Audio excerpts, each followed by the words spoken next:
Welcome to This Explainer. Today we're diving into something truly radical and transformative from Thomas Alethea's 12 Steps to a Good Life. We're going to talk about how you can meticulously plan your projects without that crushing pit-of-your-stomach anxiety over how it's all going to turn out. It's called the Let Go Reframe, and honestly, it is an absolute game changer for both your personal productivity and your everyday peace of mind. So think about a project you're stressing over right this very minute. Maybe it's a massive presentation at work, a new personal fitness goal, or just a big creative leap. Is it actually possible to do the gritty, hard work, to sweat all the details, but just completely drop the anxiety about the final result? Well, our source material argues that yes. Not only is it possible, it's pretty much essential if you want to build a resilient, genuinely good life. Okay, let's get right into it. The source text kicks off with a fundamental, unshakable truth. Life is unmanageable. Now, I know what you're thinking. That sounds kind of defeatist at first. But actually, scratch that, it's honestly incredibly liberating. The real issue is that we constantly try to build this wall against the messy chaos of the real world by pretending we have everything under control. We pack our days with all these shoulds and have-tos. But that desperate need for total control, it really just breeds intense anxiety and perfectionism, blinding us to how complex life actually is. You know the classic Robert Burns quote, right? The best laid plans of mice and men often go awry. It's so true. No matter how tight your grip is on a project, the absolute only certainty you have in life is uncompromising change. The very second we lock in a plan, we are basically just making a bunch of educated guesses about a future we simply cannot guarantee. And here is where the pain really lives. It's in that glaring, massive gap between our expectations and reality. We expect total control. We think, hey, if I just work hard enough, point A is going to magically lead straight to point B. But reality? Reality is messy. It's unpredictable chaos. The stress of planning doesn't actually come from the work itself. It comes entirely from the friction between our super rigid expectations and the ever-changing real world we actually live in. So why does forcing control backfire so spectacularly? Our source uses this brilliant metaphor. Imagine your conscious mind is trying to ride an 800-pound gorilla. That gorilla is your unconscious mind. When you try to force everything, whipping yourself into productivity using fear and stress, your conscious intentions are picking a fight with that 800-pound gorilla. And guess who wins? That gorilla absolutely rebels when faced with unrealistic expectations. You end up procrastinating, totally burnt out, or just completely paralyzed by trying to make everything perfect. Section 1. Meticulously make your plans. Doing the work. Now, just because life is unmanageable doesn't mean we just throw our hands up and chill on the couch, right? You still have to relentlessly take action. The source lays out this rigorous 8-step planning guide. The first 4 steps demand that you actively define your problem, develop specific tasks, create a timeline, and figure out how to track your progress. The text is crystal clear about this. Rigorous action, like breaking big projects down into tiny tasks and listing out your resources, is non-negotiable.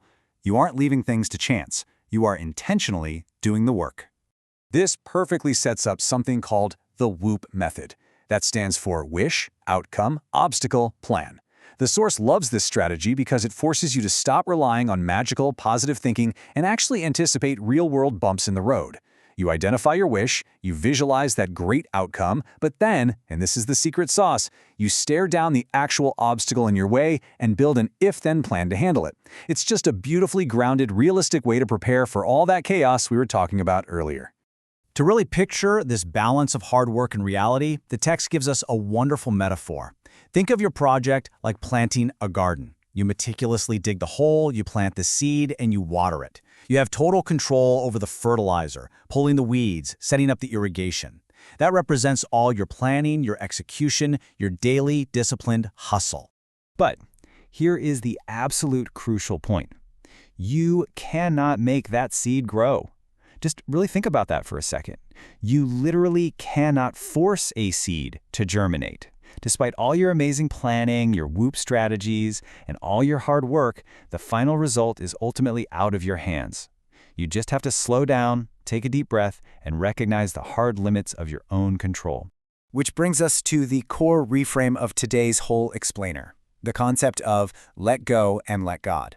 Now, in the context of project planning, this doesn't mean walking away from your responsibilities and just hoping for a miracle. It means completely shifting your focus away from the outcome after you've done everything in your power. You make the plan, you crush the tasks, but then you entirely surrender your expectations of that final success. You do the work, and you leave the growth to the universe. To help us actually embrace this surrender, the text brings in this beautiful Japanese concept called wabi-sabi. It's the appreciation of beauty that is imperfect, impermanent, and incomplete.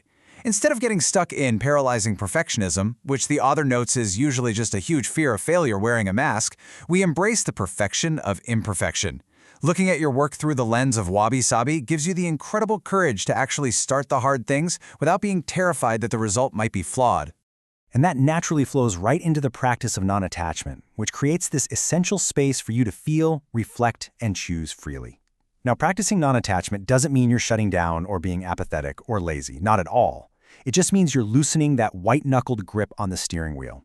You're letting emotions and outcomes flow through you naturally, accepting that results are temporary.